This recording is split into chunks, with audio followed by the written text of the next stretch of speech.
कैसे आपसे कैसे संपर्क किया आपने? ये रोड आने से डाउन हो जाओ थोड़ा नीचे रोलिंग।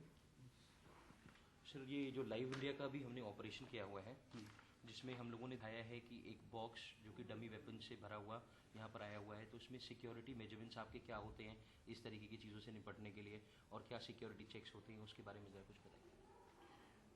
आज हमसे संपर्क किया गया लाइव इंडिया चैनल द्वारा कि एक पार्सल डिपार्टमेंट में एक पार्सल अनक्लेम्ड पड़ा हुआ है जो कि उनके द्वारा ही बुक कराया गया था नई दिल्ली से, और जिसमें संदिग्ध वस्तुएं हैं जिसको रेलवे अथॉरिटी से संपर्क करके खोला गया।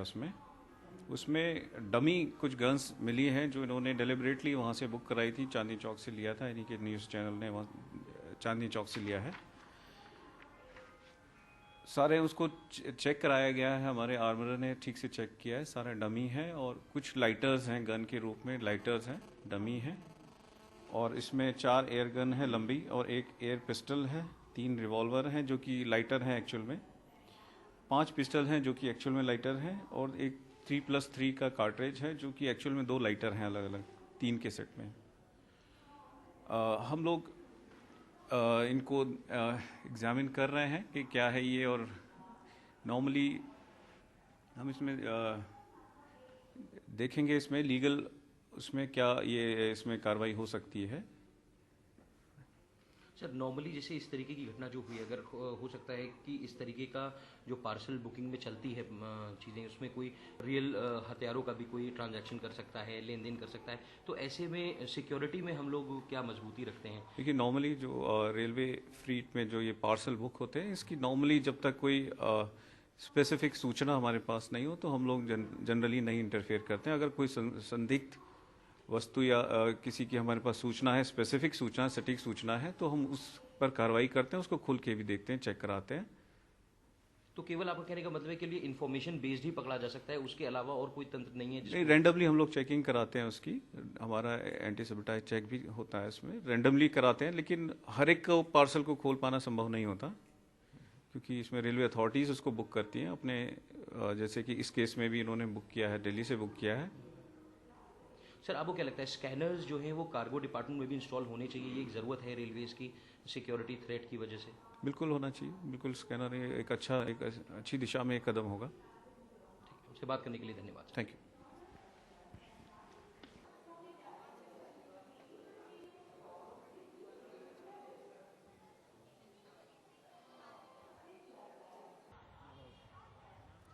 डमी हथियारों का जखीरा दिल्ली से राजधानी एक्सप्रेस में लोड होता है, लखनऊ तक चला आता है, और रेलवे और खुफिया विभाग को कोई कानो कान खबर नहीं होती है। खुदा न खास्ता कहीं अनहोनी हो जाती, इसके लिए जिम्मेदार कौन होता? अगर यात्रियों के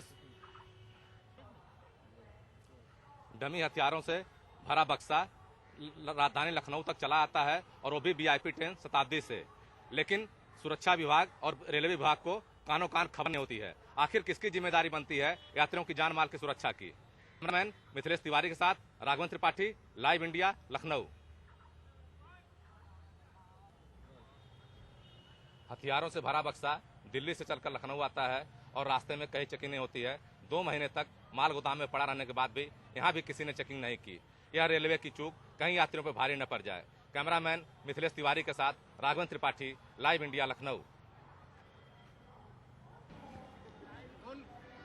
हमारी इन्वेस्टिगेशन टीम रिटेक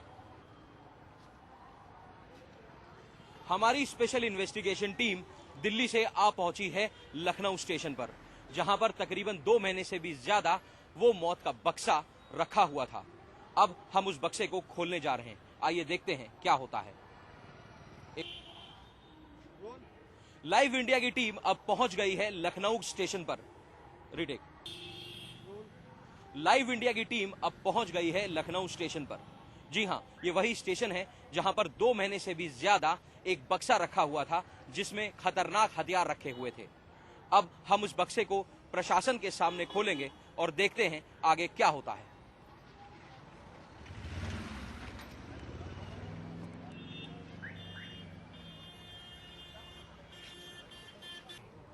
क्या शुभ नाम है आपका? सैयद जावेद अब्बास। अब्बास भाई ये बताइए कि अभी जो लाइव इंडिया की टीम ने जो काम किया है, जो ये बॉक्स भेजा है जिसमें हथियार थे और इस तरीके से 2.5 महीने से यहाँ पर ये पड़ा हुआ था, इसके बारे में क्या कहना चाहेंगे आप? एक आम आदमी, आप क्या सोचते हैं इसके बारे में? मैं ये कहना चाहूँगा कि यहाँ की सिक्योरिटी को अपनी जिम्मेदारी निभाना चाहिए। जो अपनी जिम्मेदारी नहीं निभा रही है उनको पूरी तरह से अपनी जिम्मेदारी निभाना चाहिए, क्योंकि इसमें सबकी सुविधा का सवाल है। आपको क्या लगता है, इतने बड़े बड़े देश में हादसे हो रहे हैं, सारी चीजें हैं, तो ऐसे में इतना लचर व्यवस्था रेल की, आप इसको कैसे देखेंगे? ये हमारी लापरवाहियों की वजह से हो रही है। अगर हमारा सिस्टम लापरवाही ना बरते तो ये सब कभी नहीं होगा, कोई हादसा नहीं होगा। आपका क्या नाम है? हयात। हयात, ये बताइए मुझे, जो अभी लाइव इंडिया का ऑपरेशन हुआ है जिसमें ये बक्सा आया है, आपके सामने आया था, आपको क्या लगता है इतने सारे हथियार एक साथ देख करके आपको क्या महसूस होता है, कि क्या कहना चाहेंगे आप? इसमें तो यही कहा जाएगा कि जो भी वेपन्स है वो लोग सब स्कैन होना चाहिए बराबर से, क्योंकि उसकी वजह से हम लोग को भी थोड़ा नर्वस फील होता है, क्योंकि यहाँ से ट्रैवल करते सब पुलिस वाले पे डिपेंड रहता है, उनके ऊपर ही हम डिपेंड रहते हैं, कि ताकि कुछ हो ही नहीं हमको। वो लोग भी, हम लोग सब गार्ड वार्ड करते हैं, तो इसके लिए हम लोग भी वही सोचते हैं कि सब पुलिस वाले सब सही करे, वेपन्स की सब चेकिंग वेकिंग बराबर करे।